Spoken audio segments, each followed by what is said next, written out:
मैं देख रहा हूं बहुत सारे कलाकार मित्र, छोटी छोटी बेटियां बढ़िया बढ़िया पेंटिंग करके लाए हैं। जो भी पेंटिंग करके लाए हैं वो जरा आगे भेज दो। जो पीछे भी हैं वो आगे भेज दो। जो पीछे हैं वो लोग उनको जरा मदद कीजिए। जो पेंटिंग लेके आए हैं उनसे पेंटिंग लेकर के आगे कर दीजिए। सारे पेंटिंग आगे इकट्ठे कर दीजिए। उधर की तरफ भी कोई हमारी मां का चित्र बना के लाए हैं, शाबाश। मैं मेरे एसपी जी के साथियों को कहूंगा कि वो सारे चित्र कलेक्ट कर ले। भारत माता की, भारत माता की। और जो लोग चित्र के पीछे अपना नाम पता लिखा होगा उनको मेरी तरफ से धन्यवाद की चिट्ठी जरूर आएगी। मैं भाषण शुरू करने से पहले यहां के मेरे सारे जो उम्मीदवार हैं उन उम्मीदवार से आग्रह करता हूं वे जरा आगे खड़े हो जाए। जो इस चुनाव में उम्मीदवार है वो आगे खड़े हो जाए। मैं 1-2 मिनट उनको मिलके आता हूं। मेरे साथ बोलिए भारत माता की।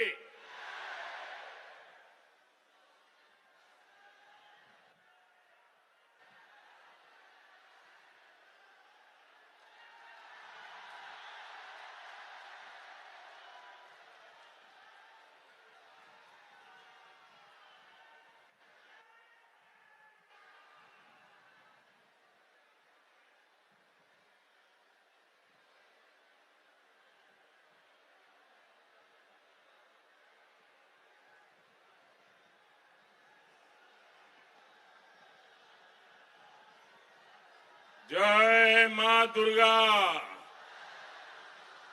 जय मां दक्षिणेश्वर काली। केमन आछेन साथियों, 1857 में इसी बैरकपुर की धरती ने आजादी की पहली लड़ाई को ताकत दी थी। यही धरती आज बंगाल में परिवर्तन की राह को और प्रशस्त कर रही है। यहां हर तरफ एक ही गूंज है, पलटानो दोरकार, पलटानो दोरकार, पलटानो दोरकार।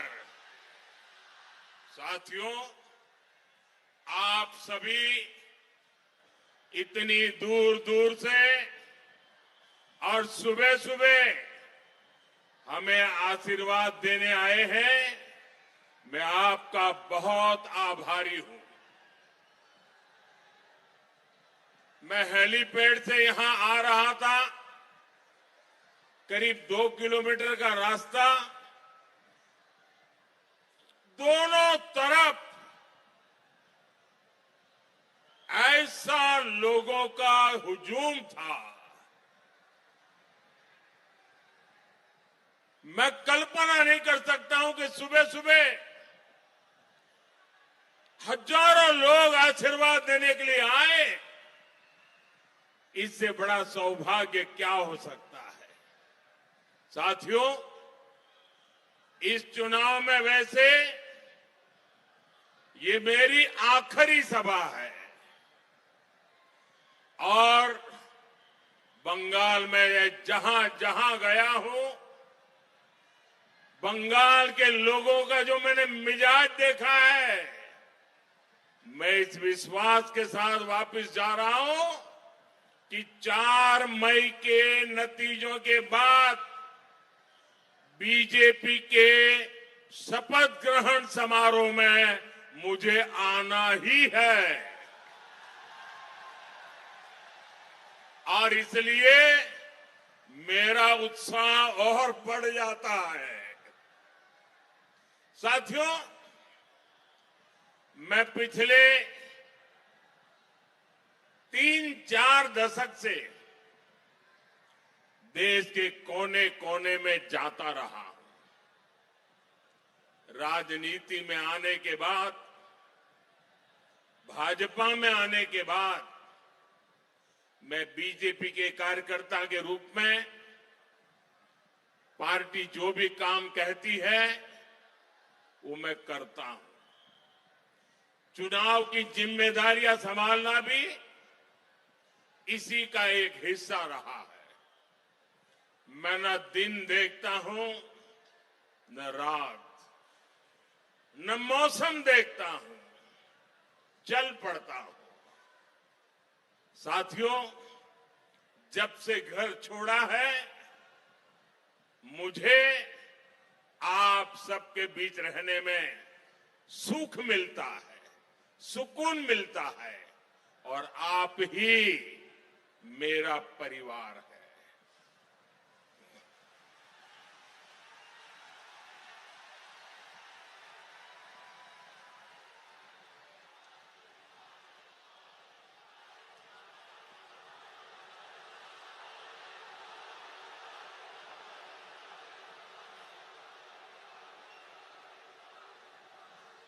इस भागदौड़ में ये भी स्वाभाविक है कुछ थकान हो जाए। आखिर हम सबका शरीर का अपना अपना धर्म होता है। 30-40 साल पहले भी ऐसी भागदौड़ में थकान तो होती ही थी, लेकिन साथियों, इस चुनाव में एक अलग ही अनुभव कर रहा हूं। इतनी गर्मी के बावजूद, इतनी रैलियों के बावजूद मुझे बंगाल के इस चुनाव में जरा भी थकान महसूस नहीं हुई।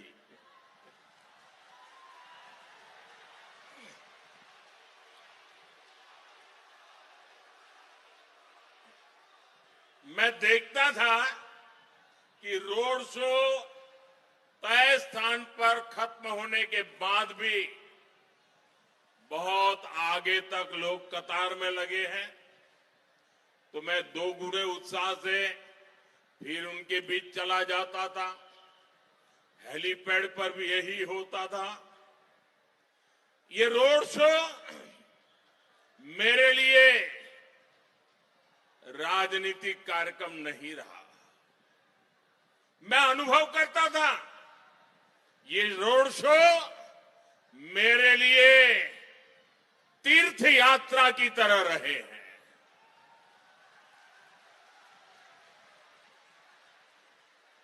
मैं मां काली के भक्तों के बीच जाता था तो संभवतः इसलिए मां काली भी मुझे निरंतर नई ऊर्जा से भरती जा रही थी। साथियों, आपको याद होगा जब जनवरी 2024 में अयोध्या में रामलला की प्राण प्रतिष्ठा का आयोजन हुआ था, तो उससे पहले मैंने 11 दिनों का अनुष्ठान किया था, व्रत किया था। मैं दक्षिण भारत के अनेक मंदिरों में गया था, देवी देवताओं से आशीर्वाद लिया था। इस चुनाव में भी मुझे वैसी ही अनुभूति हुई है जैसी अनुभूति किसी देवी मंदिर के दर्शन के समय होती है।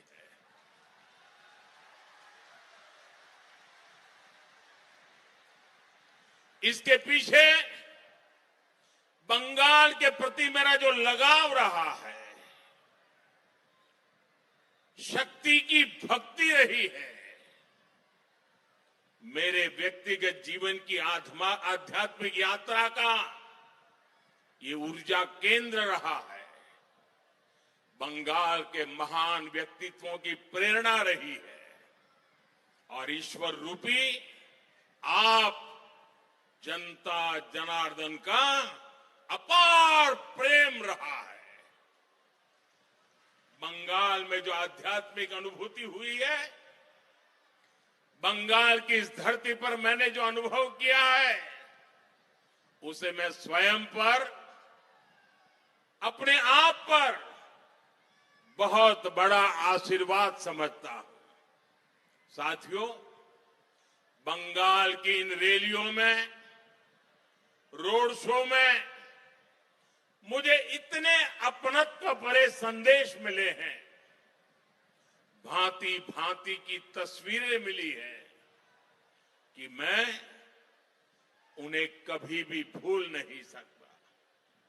मैं रैलियां और रोड शो के बाद जब भी पहला मौका मिलता है, रात में कितनी ही देर क्यों ना हो जाए, बहुत तसल्ली से उन चित्रों को देखता हूं और चित्रों के पीछे जो छोटे छोटे कलाकारों के भाव हैं, उसे महसूस करने की कोशिश करता हूं।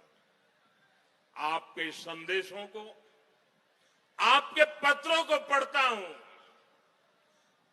कहीं पर आपके दर्द भी होते हैं, कहीं पर आपकी मेरे लिए दुआ भी होती है और बाद में मैं अपना जवाब भी लिखवाता हूं। और ये प्रक्रिया जब से चुनाव शुरू हुए तब से चल रही है। बंगाल की जनता जनार्दन का इतना असीम प्रेम मेरे लिए बहुत बड़ा सौभाग्य है। छोटे छोटे बच्चे, युवा, महिलाएं, बुजुर्ग, मैं उनकी आंखों में जो स्नेह देखता हूं, चेहरे पर जो भाव देखता हूं, वो मेरे जीवन की बहुत बड़ी पूंजी है। कई बार जब वो मुझे देखकर रो पड़ते हैं, तो मुझे भी अपनी भावनाएं नियंत्रित करने में बहुत मेहनत पड़ती है। लेकिन जब मैं रैली स्थल या रोड शो से वापस आता हूं, तो बहुत देर तक आपकी आवाज गूंजती रहती है। आपके चेहरे मेरी नजर के सामने से हटते नहीं है। साथियों, मैं कल की ही बात करूं, कल आराम बाग में रैली के दौरान भी मैंने देखा एक छोटी बहन, जब मैं वहां लोगों को संबोधित कर रहा था, उस समय वो बहन रेलिंग तोड़कर आगे आना चाहती थी और तब सिक्योरिटी वालों से उसकी बहन की झड़प भी हो रही थी। वो बहन सुबह सुबह ही रैली स्थल पर आ गई थी। बिना कुछ खाए वो बहन अपने बच्चों को भी कहकर आई थी कि वो मुझसे मिलकर ही जाएगी। मैं उस अपनी बहन को, छोटी बहन को क्षमा प्रार्थी हूं कि मैं उसे वहां मिल नहीं पाया।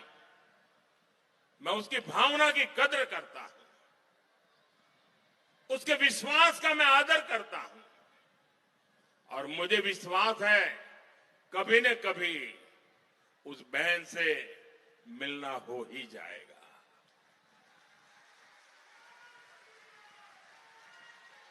उस बहन का आशीर्वाद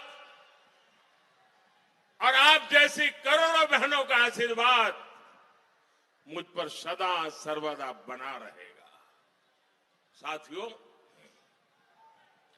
बंगाल की सेवा करना, बंगाल को सुरक्षित करना, बंगाल के सामने उपस्थित एक विराट चुनौती से बंगाल को बचाना, ये मेरे भाग्य में भी है और मेरा दायित्व भी है।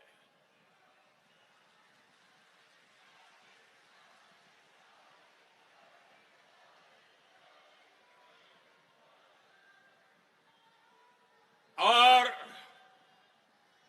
इस दायित्व से मैं पीछे नहीं हटूंगा।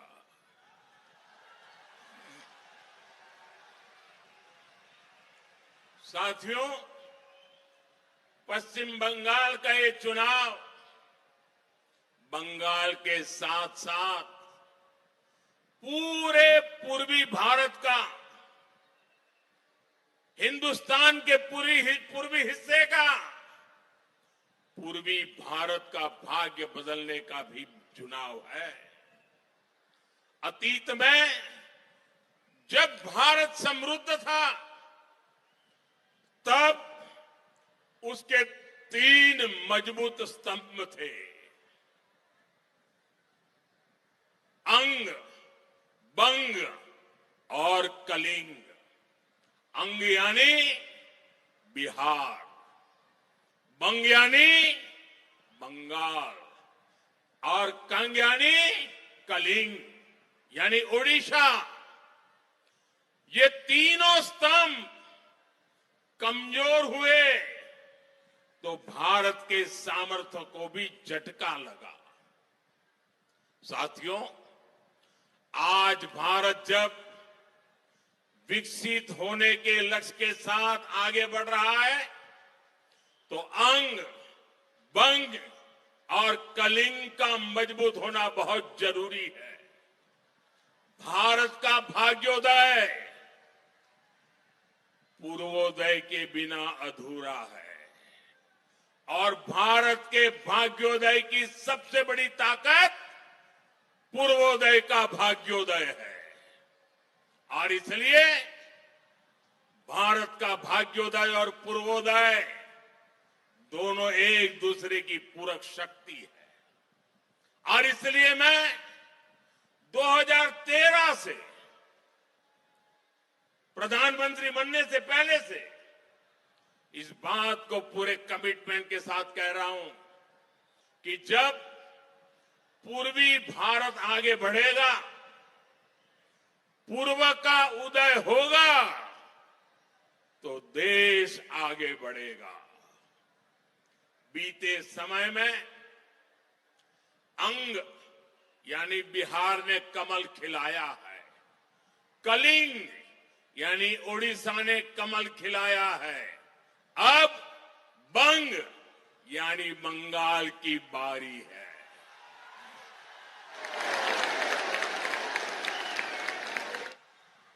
और यहां जो माहौल मैं देख रहा हूं, इस बार बंगाल में भी कमल खिलना तय है। अंग, बंग और कलिंग, इस त्रिशक्ति का भरोसा बीजेपी पर है।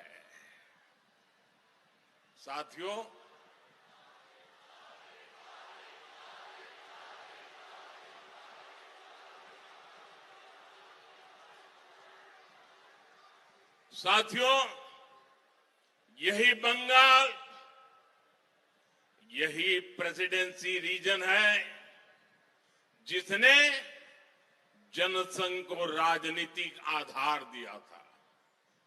बंगाल ने डॉक्टर श्यामा प्रसाद मुखर्जी को सांसद चुना था और उनकी प्रेरणा बीजेपी का संकल्प बन गई। जम्मू कश्मीर से आर्टिकल 370 हटाकर हमने डॉक्टर मुखर्जी का एक संकल्प पूरा किया है। अब हमारे सामने डॉक्टर मुखर्जी का एक और संकल्प है। वो संकल्प है बंगाल की समृद्धि और शरणार्थियों की समस्याओं का पूरा पूरा समाधान। और बंगाल में बनने जा रही बीजेपी सरकार डॉक्टर मुखर्जी के उनके इस संकल्प को पूरा करके दिखाएगी।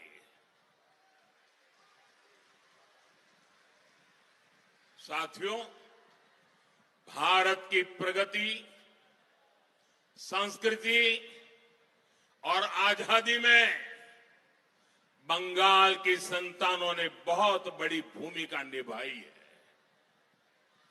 यहां से कुछ ही दूरी पर ऋषि बंकिम जी का घर है।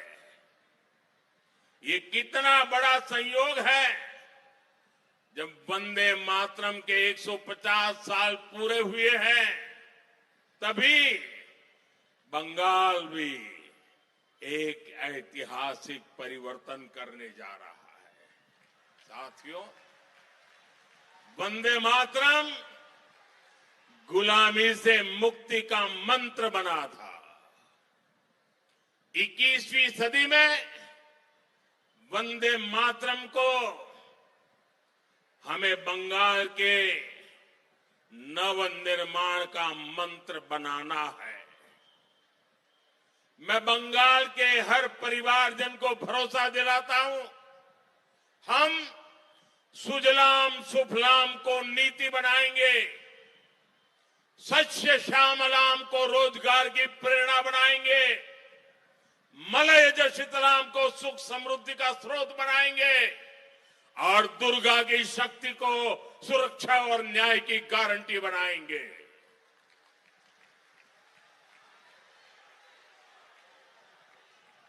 साथियों, बंगाल में चुनाव प्रचार के दौरान मैंने बंगाल के विकास के लिए बीजेपी का विजन आपके सामने रखा है। लेकिन इस चुनाव में मुझे एक बात बार बार खटकती है। इस चुनाव में टीएमसी के नेताओं ने एक बार भी मां, माटी, मानुष का नाम तक नहीं लिया।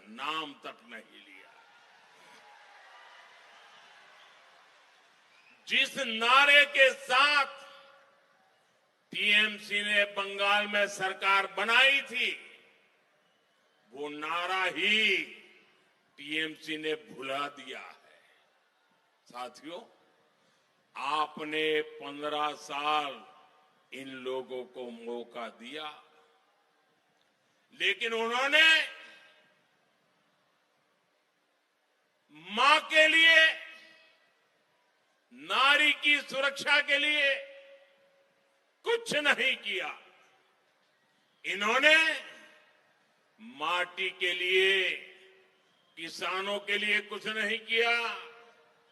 टीएमसी ने युवाओं के लिए भी कुछ नहीं किया। जब बताने के लिए कुछ नहीं है, तो टीएमसी ने एक ही फॉर्मूला अपनाया है। टीएमसी का फॉर्मूला है, गाली दो, धमकी दो, झूठ बोलो, जोर से बोलो, बार बार बोलो। इन्होंने मोदी को गाली दी।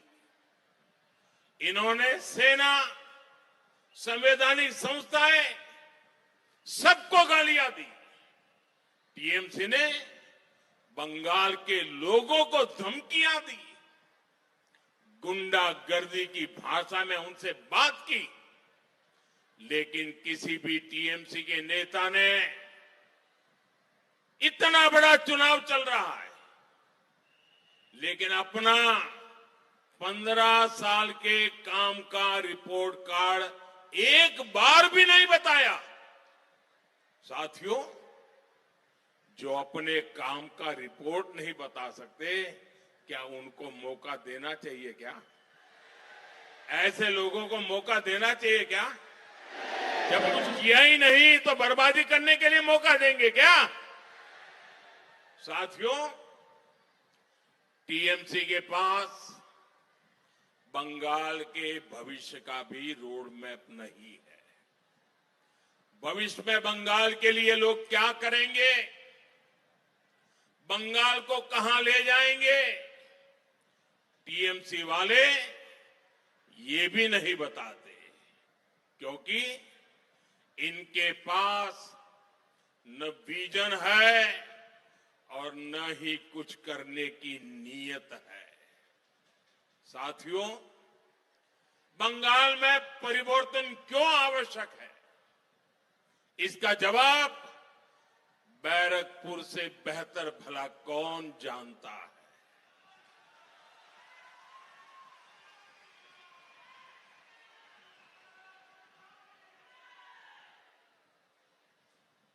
जिस बैरकपुर में बाहर से लोग काम के लिए आते थे, आज स्थिति ये है वहां से लोग पलायन के लिए मजबूर है। जहां कभी मिलों, फैक्ट्रियां और कारखानों से मशीनों की आवाजें आती थी, वहां अब बमबाजी और गोलियों की गूंज रहती है। साथियों, इस क्षेत्र की पूरी औद्योगिक बेल्ट बेहाल होती जा रही है। ऑकलैंड जूट मिल के साथ क्या हुआ, ये आप सभी ने देखा है। शाम को श्रमिक काम से आए, थके हारे सो गए, सुबह फिर काम पर गए तो देखा गेट पर ताला लग चुका था।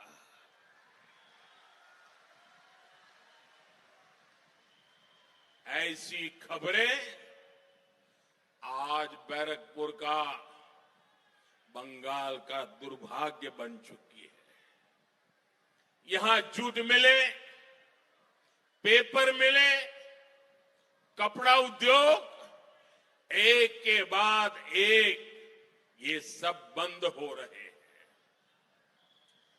बीते कुछ महीनों में ही बैरकपुर इंडस्ट्रियल बेल्ट में करीब 1 दर्जन जूट मिलें बंद हो चुकी है। साथियों, एक तरफ आपको रोजगार देने वाली मिलें बंद हो रही है और दूसरी तरफ गुंडों को रोजगार देने वाली कच्चे बम की फैक्ट्रियां फल फूल रही है। टीएमसी के सिंडिकेट की दुकानों का विस्तार हो रहा है। ये है टीएमसी का महाजंगल राज। आप सोचिए, आपको अपना मकान, दुकान, खेत खलिहान का फैसला करना हो तो टीएमसी के सिंडिकेट को पूछना होता है। तो फिर नई फैक्ट्री और कारखाने लगाने के लिए क्या क्या नहीं करना पड़ता होगा। इसलिए टीएमसी के इस सिंडिकेट को भगाना ही होगा, टीएमसी को हराना ही होगा। हराओगे, पूरी ताकत से हराओगे। साथियों, बीजेपी सरकार यहां जनता जनार्दन का राज लाएगी। बीजेपी सरकार यहां कानून का राज लाएगी। आज भारत की मैन्युफैक्चरिंग के लिए पूरी दुनिया उत्साहित है। मैं आपको भरोसा दिलाता हूं, कोलकाता के इर्द गिर्द का ये पूरा इलाका मेक इन इंडिया अभियान का एक बहुत बड़ा हब बनेगा।